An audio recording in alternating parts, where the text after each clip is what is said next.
Depending on what side of the things you fall, you might like a good flip or two. If you are an Ohio State fan, you'll like this one right here, because Ohio State went into Texas and they flipped that guy, Legend Bay, who was committed to Tennessee since June. They went after him big time to the Buckeyes. They got him on campus for a November 1st official visit, and now the flip is all complete. All part of a big run that Ohio State has done right now out there on the trail for the class of 2026, flipping some guys over to their side. Bay, that 3-star athlete, but then you see 2 4-stars in Emmanuel Ruffin and Jay Timmons, who are top 25 guys in their position, deciding they want to continue their play in college for Ohio State. We continue our conversation with everything recruiting to get you up to date with the latest by bringing in our experts, Tom Loy and Blair Angulo. And the latest intel now I want to get to is the 5-star Braylen Womack. Tom, his commitment to Auburn has felt like maybe it might be uncertain ever since the firing of Hugh Freeze. Where do things stand now? So there was a long time where there was zero shot he was going to stay in the state of Mississippi. Mississippi State, Ole Miss, they were trying, but it wasn't working. Tells me this past weekend, I'm going to go up to Mississippi State, check it out, we'll see what happens. Takes the official visit. I thought it was him checking a box and saying, hey, I want to go see what the Bulldogs have to offer, go from there, and then move on. That is not what happened in Starkville. He was actually blown away.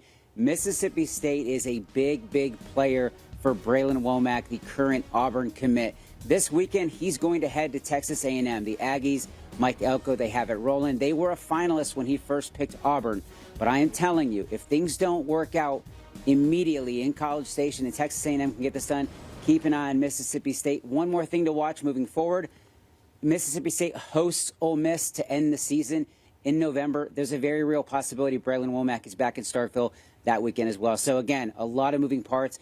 Braylen Womack, it seems unlikely he lands at Auburn, but A&M, Mississippi State, very much in contention right now. Yeah, Flip Watch certainly will be under full watch for him, a 5-star one, to see where he ends up. And now, Blair, I want to ask you about a QB, the 3-star Tradon Biesinger, who is now committed to Iowa. What does he bring to the Hawkeyes?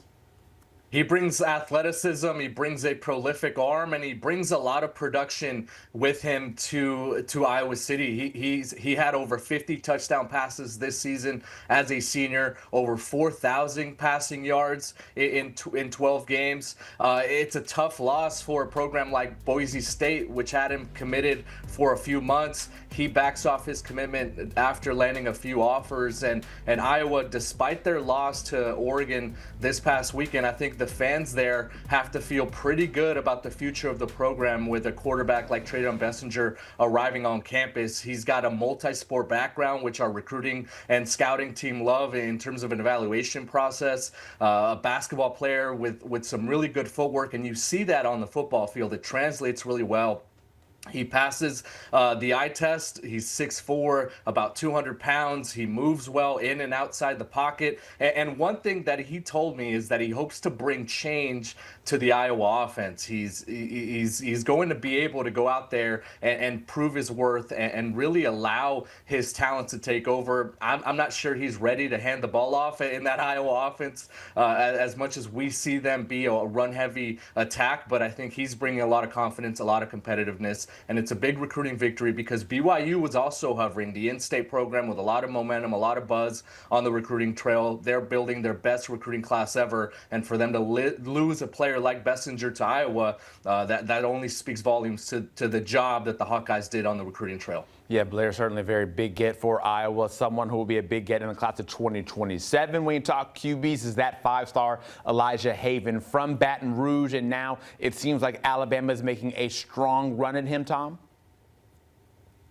First time I talked to Elijah Haven, he was very adamant that he is wide open to leaving the state of Louisiana, leaving Baton Rouge when a lot of people were just assuming he was a slam dunk for LSU. Over the last couple of months, we've been looking at 3 schools, Alabama, LSU, and Florida. As it stands right now, only the Crimson Tide have a current active head coach. So all eyes are pointing toward Alabama. I expect the Crimson Tide to get this one done. Look, they've already landed a quarterback in 2027 in top 247 quarterback and in-state kid Trent Seaborn.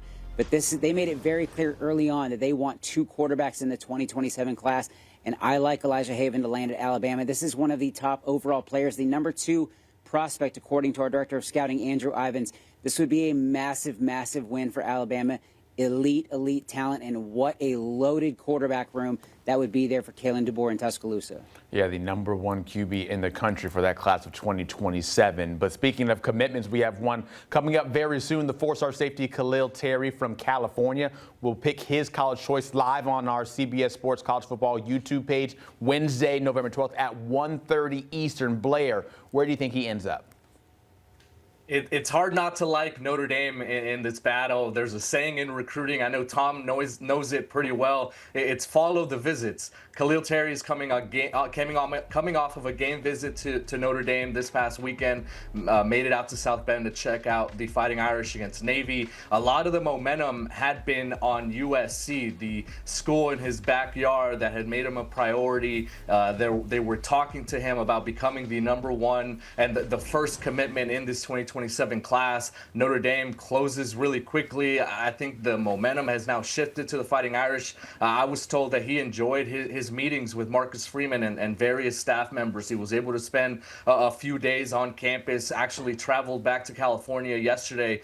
So that gave him quite a bit of hours to get to know the staff, get to know the program. And right now, it's hard to bet against the Fighting Irish in this recruiting battle, considering that he just came off a visit and has now set a commitment date. It would be a really nice win for them. They're already building a top 5 class in 2027, already have a top 5 class in 2026. So we're starting to see some of the benefits from Notre Dame being really good on the field, competing in the national championship last year. I think it's translating to recruits, especially in all corners and all pockets of the country. Khalil Terry looks like he's headed to South Bend. Yeah, we will find out tomorrow afternoon. That's over on the CBS Sports College Football YouTube page. Tom Lloyd, Blair, Angulo, thank you so much. And speaking of that college football YouTube page, that's where the Khalil Terry announcement will happen Wednesday at 1:30 p.m.